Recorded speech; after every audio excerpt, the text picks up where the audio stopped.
We are going to talk about real shit right now, so stay tuned. La vidéo d'aujourd'hui, elle va porter sur Omarion. Alors Omarion, je crois sa vie là, c'est... Je sais pas comment elle fait pour garder son calme. Moi, j'ai des petites théories, mais bon voilà. Donc, je pense que ceux qui s'intéressent vraiment à la culture hip-hop, R&B, etc. savent qui est Omarion. Omarion, c'est Street Dancer. Omarion, c'est B2K. Omarion, c'est l'album O. C'est Touch. Touch. Touch. Fait toujours ça. Omarion, c'est Omarion. Bon. C'était vraiment quelqu'un d'assez big avant, début des années 2000 et tout, puis après il y a eu un moment où voilà, ça a été un petit peu le désert, mais il est toujours là, il représente toujours quelque chose dans la sphère, ça reste Omarion. Et donc depuis quelques années, il fait partie de la franchise de télé-réalité hip-hop américaine Love and Hip Hop. Lui, il est dans Love and Hip Hop Hollywood, ainsi qu'un autre compatriote à lui des B2K, Lil Fizz. Donc Lil Fizz, pour ceux qui voient un petit peu c'est qui dans les B2K, c'était le tismé avec les curly hair. Faut savoir que bien sûr Omarion, il a quand même vécu une vie et il était auparavant avec April Jones qui est ici. Donc il était en couple, ils ont eu 2 enfants, un garçon et une fille. D'ailleurs, ils ont la même tête les deux, ils ont sorti 2 fois le même. Ce qui s'est passé, et ça a vraiment retourné la sphère R&B hip-hop des États-Unis. Ce qui s'est passé, c'est qu'en gros, Lil Fizz, qui est le pote de Omarion, est maintenant en couple avec la mère de ses enfants, April Jones.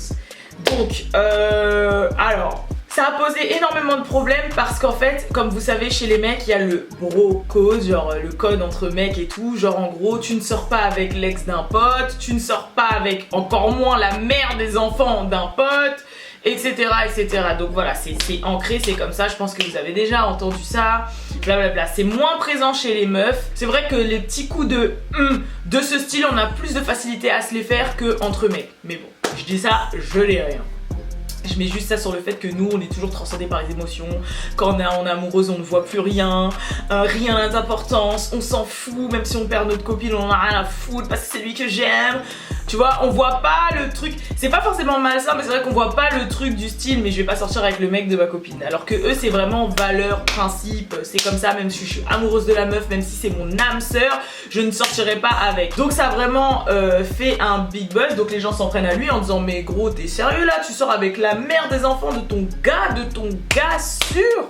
Donc voilà, mais les gens ils étaient encore plus énervés contre April Jones parce qu'ils se sont dit attends.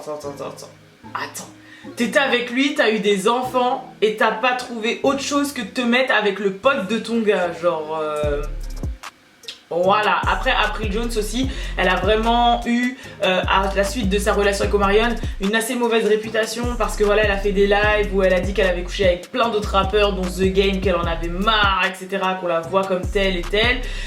Mais il faut savoir aussi que quand elle était en couple avec Omarion n'était pas non plus tout blanc, à se séparer, il lui faisait la misère, il a trompé beaucoup, etc., etc. Donc voilà, ils sont séparés, ils sont pas forcément super ententes, ils sont pas forcément de relation, ils se dropent les enfants sans forcément se voir ni se parler. Maintenant, ce qu'il faut aussi que je précise, c'est que Lil Fizz, de son côté, il a aussi été avec quelqu'un, une jeune femme fiancée à Moniece, avec qui il a eu un fils, il a maintenant un fils de 11 ans.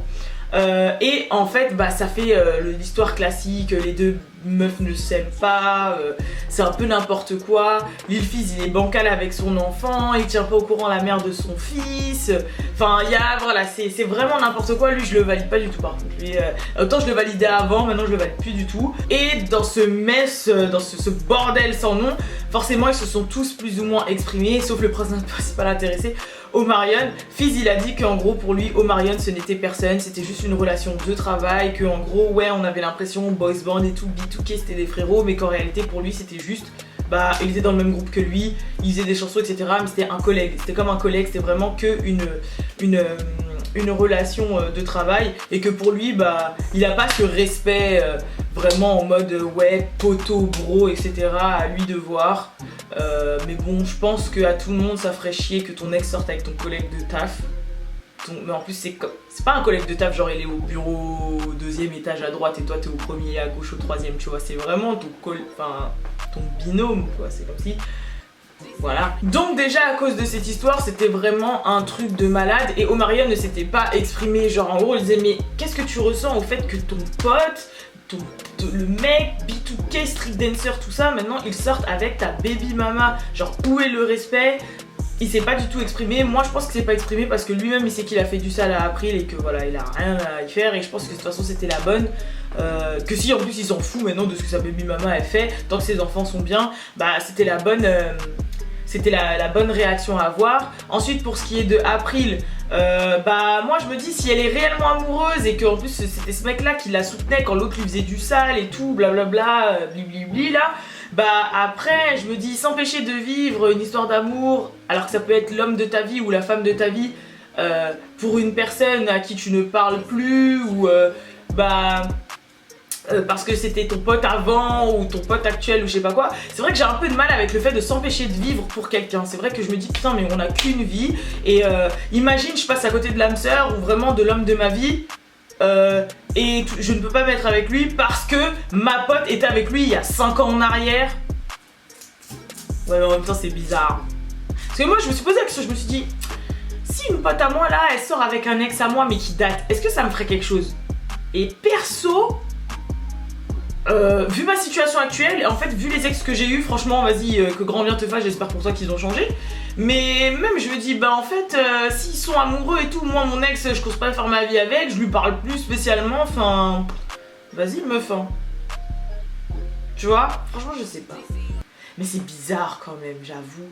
Et puis je comprends le bro code, tu vois, genre le délire tu vas pas sortir. Mais là il y a des enfants, genre j'avoue c'est la merde.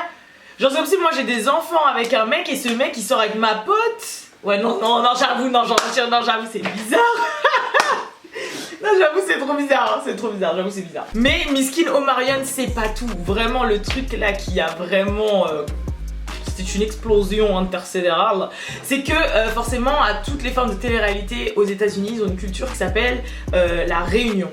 Donc c'est à dire qu'à chaque fin de saison tous les castes, toutes les personnes qui font partie de la télé-réalité se réunissent sur un plateau télé et justement ils règlent leurs soucis, ils racontent ce qui se passe, etc. Et c'est vraiment le clash un peu de tout parce qu'il y a forcément dans la télé-réalité, on sait que ce qui fait vivre les télé-réalités c'est les clashs et donc on sait qu'en fait voilà ça explose. Et il y a eu la réunion qui a été tournée la semaine dernière, je crois, enfin tout récemment, la réunion de de la dernière saison de Love and Hip Hop Hollywood. Pendant le tournage de cette réunion de la dernière saison de Love and Hip Hop Hollywood, je sais pas si Omarion en fait partie maintenant, mais en tout cas c'est clair que ces deux-là, ils en font partie. C'est d'ailleurs leur storyline, comme on dit, c'est leur histoire dans la télé-réalité. Une bagarre a éclaté entre Lil Fizz et sa baby mama, Monice, elle est pas là. D'ailleurs Monice, moi je l'aime bien parce qu'elle est un peu folle mais elle est très entière, elle dit ce qu'elle pense, ça se voit que c'est une femme qui a un peu souffert, enfin bref voilà, elle se bat quand même si elle est relou des fois, j'avoue, Monice, tu vois, elle tient tête et tout.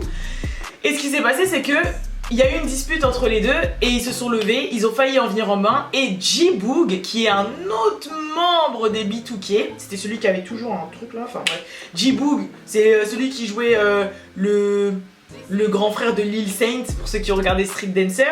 G-Boog s'est interposé pour que les deux ne se battent pas et en fait pendant l'altercation, il y a quelque chose qui en est ressorti, c'est que il y a des gens, Monice et des gens qui soutiennent Monice ont dit mais déjà toi t'as rien à dire et t'as rien à faire ici parce que même toi tu as couché avec la mère de Omarion, donc viens pas nous dire, viens pas nous parler de bro et je sais pas quoi, t'as couché avec la mère de Omarion.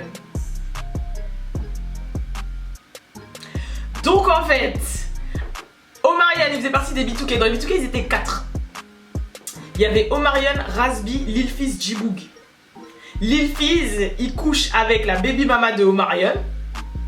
Et maintenant, on apprend que G-Boog, il a couché avec la mère de Omarion. Donc maintenant, il apprend qu'un autre poteau à lui, il a couché avec sa mère. Mais où est le respect? Voilà, où est le respect? Moi, je sais pas, j'aurais pas su où me mettre. Franchement miskin, voilà. Franchement miskin. Donc forcément le quatrième membre, Razby, alors lui Razby il a déjà ses problèmes de son côté, il y a eu des histoires de viol comme quoi il aurait été abusé par un producteur du groupe, il y a des rumeurs sur lui comme quoi il est gay, qui sont ressorties par rapport justement à cet abus sexuel, alors que là il est en couple depuis pas mal de temps avec une jeune femme qu'elle a un peu folle mais sympa. Et il a donné une interview justement à une radio, on lui a posé des questions sur tout ça et lui il lui a dit franchement Omarion c'était le leader du groupe, c'est lui qui nous a donné la force, qui nous a donné la lumière, il a beaucoup aidé Lil Fizz et que ça se fait pas du tout ce que Lil Fizz il fait, mais que s'il était dans cette situation aussi, la personne à qui il en voudrait vraiment plus, vu que maintenant Omarion et le reste du groupe n'ont vraiment plus de relationnel, ça aurait été à April qu'il aurait voulu, ça aurait été à son ex-femme, à sa baby mama. Il a dit voilà c'est elle franchement qui est vraiment mesquine et qui a fait une phase, enfin en gros il y a 48 000 mecs sur terre, toi tu veux aller avec... Voilà, il a dit que c'était vraiment à elle qu'il fallait plus s'en prendre qu'à lui. Moi je sais pas du tout quoi penser de cette histoire.